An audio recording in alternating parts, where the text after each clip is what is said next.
A few years back, as I kind of approached the ripe old age of 30, I started getting a lot of knee pains from all the cycling that I was doing. I was getting some knee pains right there, kind of on the inner part of the knee, and then also a lot on the outer part of the knee. So I'm gonna show you guys the stretches that I found that really took these pains away and keep me riding and running pain-free. Keep in mind, I'm not a physical therapist, so I don't know all the names of all the little muscles and things that I'm stretching. I just simply know that this is what I did and this is what's working very well for me. So let me start by showing you the first one.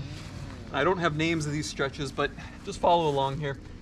Start out by kind of laying down on our back, grabbing one foot, so pulling one foot up to our chest, and grabbing the outer part right there, kind of on the bone out there. You don't want to grab on the inner part by your big toe because your foot flexes right there, so you don't really get a good stretch. Grab the outer part, and then simply extend your leg straight up, relax your head back. If you can, take the other leg and put it straight out. I can't do that, even though I regularly do this stretch. And while you're doing it, relax all your muscles and let that foot kind of be pulled down towards you. You'll probably have a tendency to want to push up. I know I do sometimes, and you just have to think relax and let it sink back down towards you. So I'll do that for 30 seconds on one leg and then switch and do the other leg. So all of the stretches I basically do for 30 seconds, one leg. There we go. And as you're doing it, you'll feel a stretch kind of on the outside edge of the leg there. Let me put up the leg closer to the camera.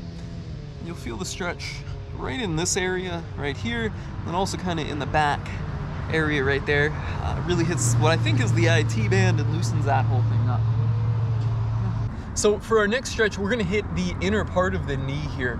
And this part is pretty much impossible to stretch directly, like right at the knee. So basically what we're gonna end up doing is stretching in the crotch area, and that muscle runs down towards the knee. So to do this, you kind of want to get on your knees, spread your knees as far as possible apart like that, and then bring your feet together in the back, and then kind of lean down into like a plank position. So you're right here, and then shift your weight forward. Right, so you'll notice, when you first get in the plank position, you'll probably notice the stretch right there in your crotch area. And then as you lean forward, you will really feel it. It kind of feels like an enhanced butterfly stretch. Feels really good, and that muscle that kind of attaches right there in your groin runs all the way down to your knee. So hold this for 30 seconds, and this will kind of work its magic in loosening up that inner part of your knee there and kind of working to prevent any pain that hits you in that area.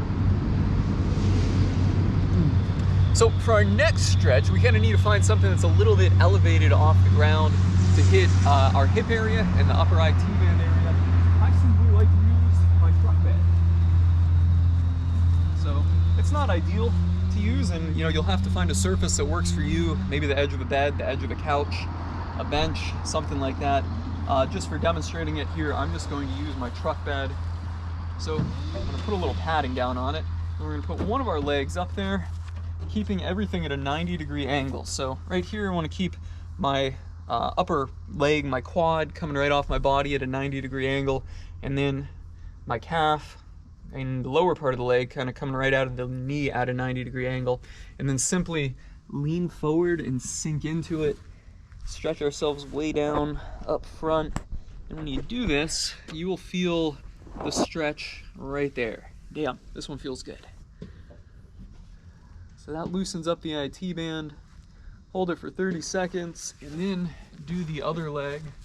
Now I'm really flexible on my right side, but not so flexible on my left side. So while it looked really good doing that other one, this one's gonna look a little tense. Let me see if I can get the padding under my knee a little bit better. There we go. So yeah, you can see, I don't know if the video shows it, but I sink right into it when I'm doing it on the right side. And on the left side, I am just so tight right here. It's really hard. It's not really hard, it just kind of hurts a little bit.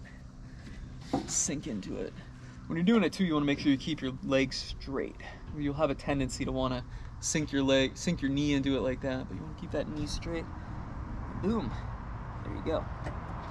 All right. Finally, gonna hit the calves. So for this, we're gonna need to take some type of cloth. I'm just gonna take my little towel here and make a little wedge and put my tailgate up for this one. Set that down on the ground, put the balls of our feet on it, heel on the ground, and then simply lean into it. And sometimes I'll kind of lean forward, letting my heel come off the ground and my knee bend a little bit, and then I straighten it back out to kind of maximize the stretch. While you're doing it, you can kind of lean to the right, lean to the left on it, and you'll feel it stretching the calf out in different ways. So boom, there's my right one. Finally, same thing again for the left. 30 seconds on it. Boom. Yeah, there we go. So those are the stretches that I do, to keep me running and riding pain-free, cycling and running, my two sports there. 30 seconds on each one of them, and I'll typically repeat each one of them 3 times in a row. So the whole process takes me, I can't do the math in my head real quick on the fly like this, but takes me about 12 minutes. So let me know what you guys think about these stretches in the comments below.